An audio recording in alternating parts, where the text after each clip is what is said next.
Oi, gente, tudo bom? Aqui é o Victor e eu finalmente vim fazer o vídeo do final do primeiro livro do Fundação, né? Ahn, Vou falar um pouquinho a respeito das coisas que aconteceram, um pouquinho das minhas impressões aqui do livro. Confesso que tem algumas críticas, tá? Fui dar uma pesquisada a respeito, não achei muita coisa, principalmente a respeito das mulheres nos livros do Isaac Asimov, pelo menos nesse primeiro aqui do Fundação. E confesso que fiquei meio incomodado com algumas coisas, algumas representações. Claro, obviamente, isso é coisa de época, né? O livro foi escrito em 1951, se não me engano. Então, vamos levar isso com uma pitada de sal ali, né? Tomar um pouquinho de cuidado. Mas o que acontece é o seguinte, né? Na parte que eu tinha parado, tava rolando um plano de um cara chamado Vienes, onde ele tava ali com o sobrinho dele, que era um rei de um dos planetas lá, e ele queria fazer um golpe na fundação. Ele queria tomar controle lá. Eles estavam ainda com aquela ideia toda a respeito de expandir os tentáculos, os braços da fundação através da religião que eles haviam criado. Mas esse cara aí, que é o tal do Vienes, ele meio que não acredita nisso, ele tá meio desconfiado de todo mundo, e a gente ainda tá falando do Harding, né? Ele que tá ali meio que sendo prefeito, gerindo a fundação, aquela coisa toda, e ele que tá tomando conta principalmente dessa parte para que não tenham grandes problemas. Essa é a segunda crise Seldon, né? Que eles falam que a fundação vai passar por várias crises e que de alguma maneira ou outra eles vão acabar superando isso. E daí o Hardin, ele acaba indo para aquele planeta, ele é preso, tem todo um rolê ali dele ser ameaçado, né? Falar, ah, não, você tá preso aqui, você não vai sair, a gente vai com as espaçonaves e tudo mais.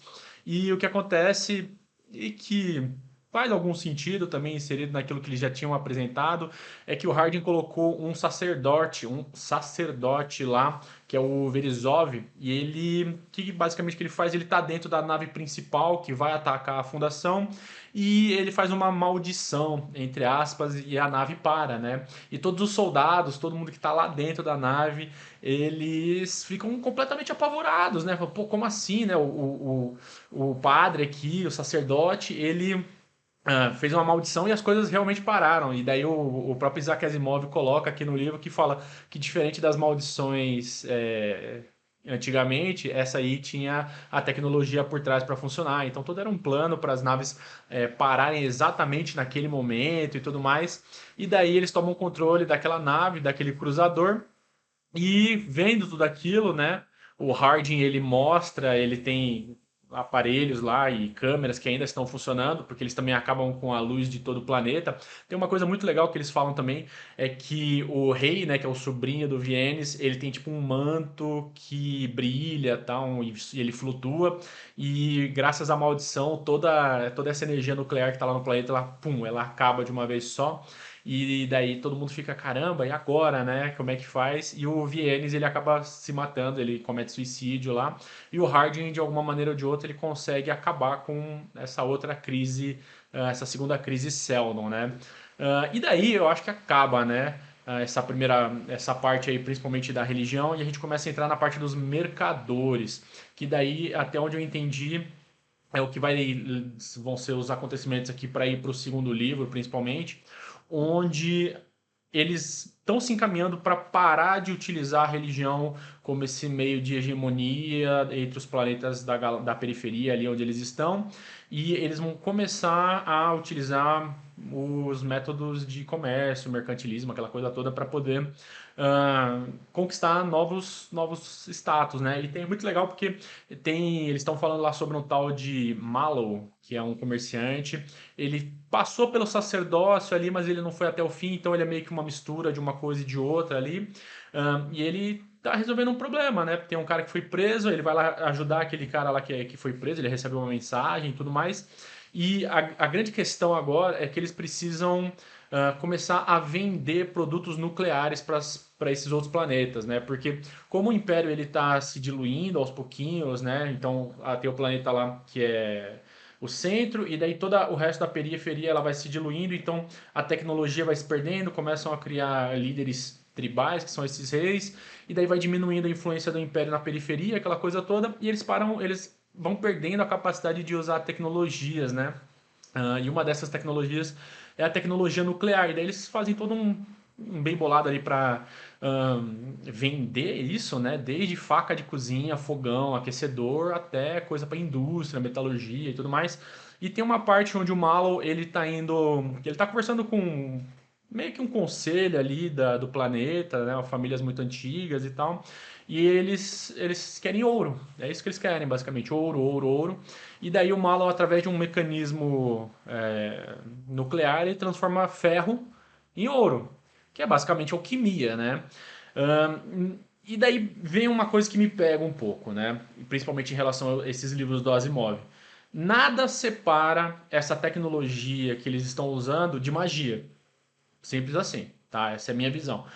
O Asimov, ele não está preocupado em explicar isso pra gente. Ele não está preocupado. Tem um livro ali, que inclusive está aqui na minha estante, desse lado aqui. Pum, aqui, ó. O Eragon. Eles têm um momento ali onde tem um rei, o Galbatorix, e eles estão discutindo a respeito de um mago que ele está lascando com a economia do país, lá da Lagaésia, principalmente porque ele consegue transformar moedas de ferro em moedas de prata ou de ouro, e são coisas que ele não deveria conseguir fazer, e eles tentam de toda maneira, mas o cara continua fazendo isso, ele consegue fazer isso de alguma maneira, e é magia, né? Ele faz isso através da magia. E é muito doido porque nada disso é muito diferente do que o Isaac Asimov está mostrando aqui pra gente, né? Ele não se preocupa em explicar, ele fala que os escudos pessoais que tem ali, que tem no Duna também, eles têm uma bateria atômica e que tem o cinto, tem um negocinho pequenininho que é um reator atômico, daí tem um momento que fala, caramba, como assim um reator atômico desse tamanho? Então é tudo muito mágico, né? As naves espaciais. E eu começo a traçar paralelos, por exemplo, dessa coisa da queda do Império com a queda do Império Romano, né? A Roma se tornou tão gigante que ele não conseguia mais manter as suas fronteiras, aqueles lugares tão distantes, tanto que ele foi dividido em dois, né? O do Ocidente e do Oriente, que depois virou o Império Bizantino, aquela coisa toda. E é mais ou menos isso, né? O Império ele tá se descascando ali até acabar com tudo. Eles já sabem que tem uma segunda fundação no outro lado do Império, tal, do outro lado da galáxia ainda. E é muito mágico, sabe? Então existe essa camada de metáfora por trás, existe essa camada que a gente consegue fazer de diversas associações e alegorias e tudo mais. Mas, cara, eu senti um pouquinho de falta disso, sabe? Eu senti um pouquinho de falta de uma explicação um pouquinho melhor, né?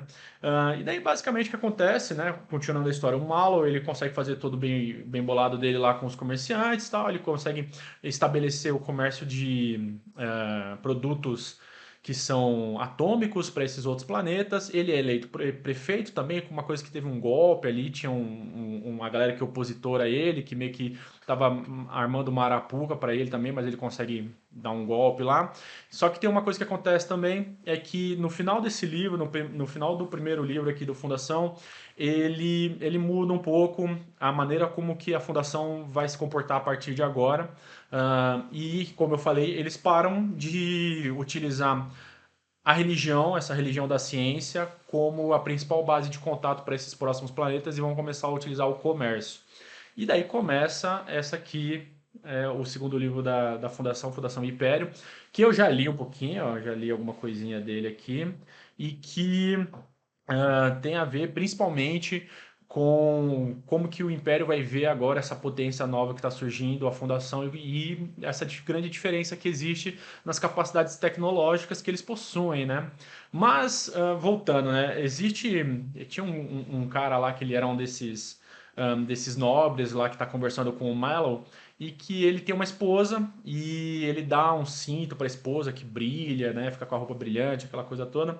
E daí eu percebi que realmente existe uma falta muito grande de representação de mulheres nos livros do Isaac Asimov. Basicamente, essa mulher é a primeira, né, que aparece, e ela é demonstrada como uma mulher muito fútil, que está preocupada só com o dinheiro, com as aparências, que o pai dela é muito poderoso, então ela tem um embate com o marido ali, ela não é uma figura muito simpática, tal. Eu acho difícil ser simpático com muitos deles, tá, galera? Eu acho que o Harding ali, ele foi o mais que dá pra gente conseguir se relacionar de alguma maneira, tal.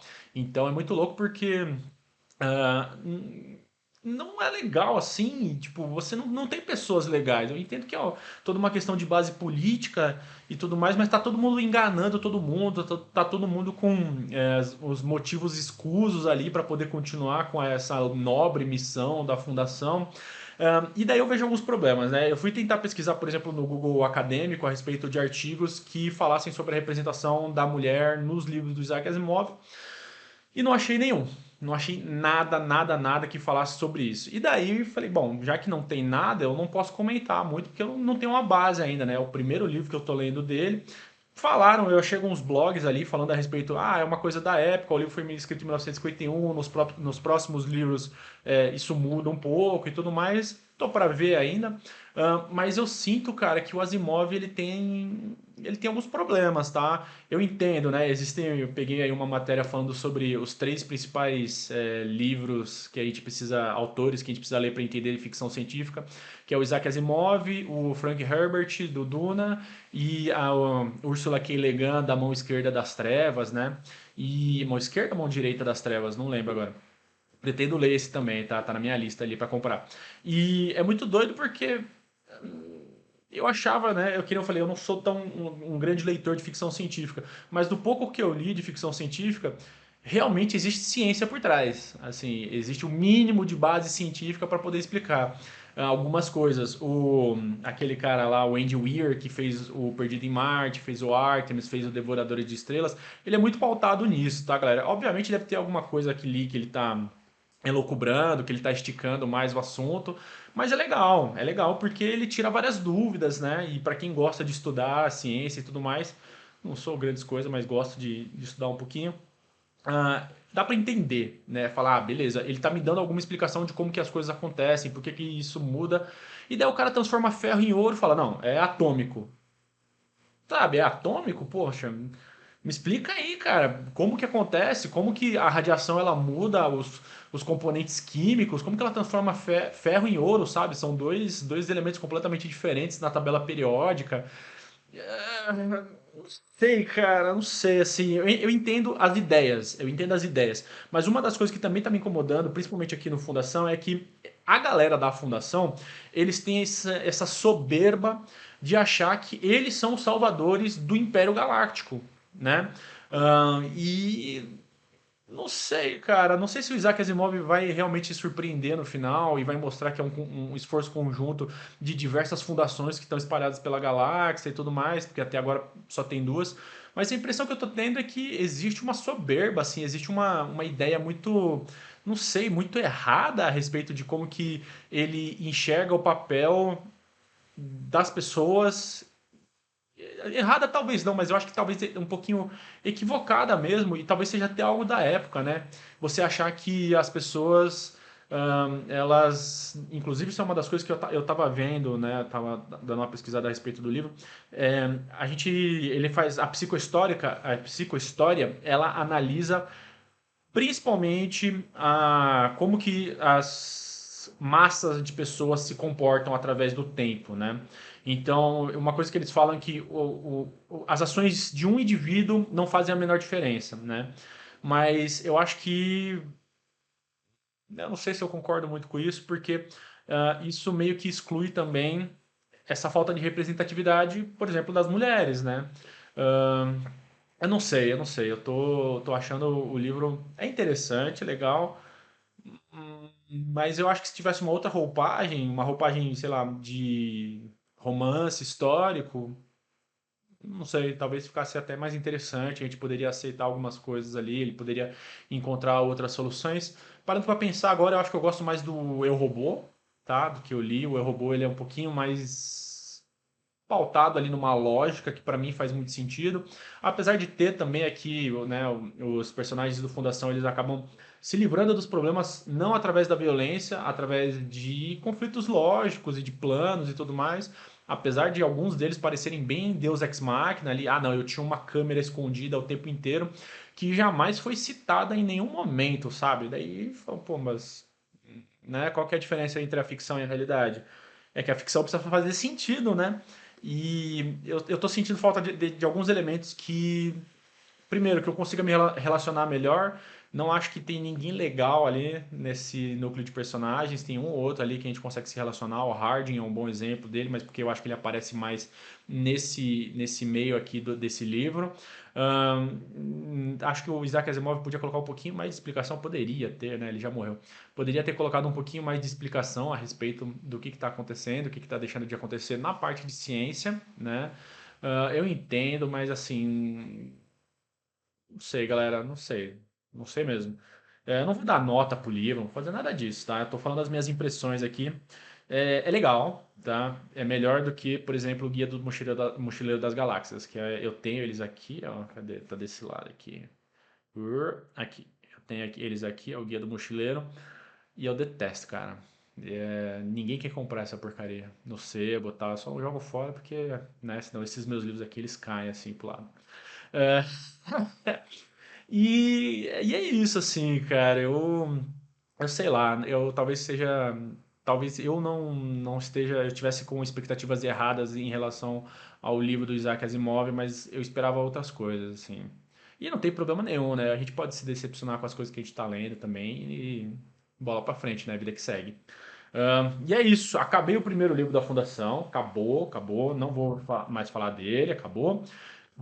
Já comecei aqui a ler o Fundação Império. Ele começa já com uma briga ali que tá rolando. Tem um general que vai lá ver qual é da fundação. Tipo, vocês se acham muito bons, tal, vamos ver qual é que vai ser.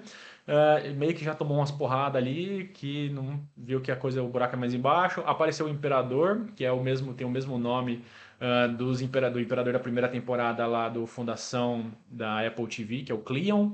E ele tá todo debilitado, ele tem uma doença, aquela coisa toda. E eles falam aqui, principalmente nesse texto aqui da orelha aqui, eles falam a respeito do Mulo, né? Que eu suponho que seja esse personagem aqui que está aparecendo, que ele é esse personagem que ele consegue manipular a mente das pessoas, né? Através da fala. Eu não entendi bem qual é que é o poder do cara, mas ele basicamente consegue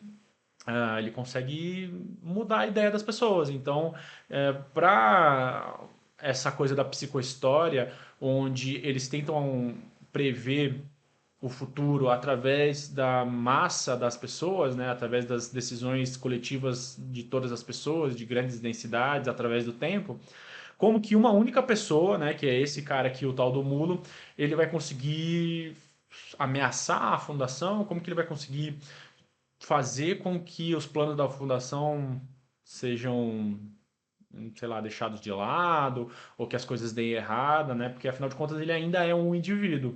Não sei se de repente agora a gente está vendo que o Isaac Asimov fala, não, realmente os indivíduos eles têm essa capacidade de conseguir fazer grandes mudanças e tal.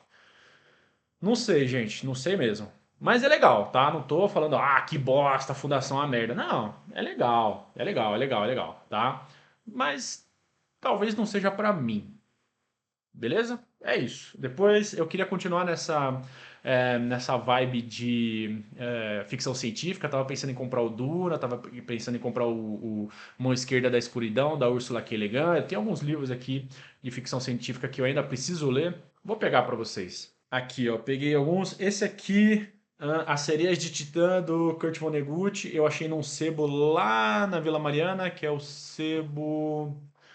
Losangulo, não lembro qual que é o nome agora. Muito legal, o carinha é muito gente boa. Eu fiz umas trocas lá, preciso ler. Falam que o Kurt Vonnegut é um autor. Aqui, ó. Sebo Mosaico, tá? Lá na Vila Mariana. O cara é gente boa demais. Eu preciso dar uma olhada. Falam que o Kurt Vonnegut é muito bom, ele é muito sarcástico. Preciso ler, tá? Então tá na minha estante aqui pra eu dar uma lida. H.G. Wells. Guerra dos Mundos, do H.G. Wells. Eu preciso ler também o Roda do Tempo, Máquina do Tempo dele, né? Máquina do Tempo, tô maluco.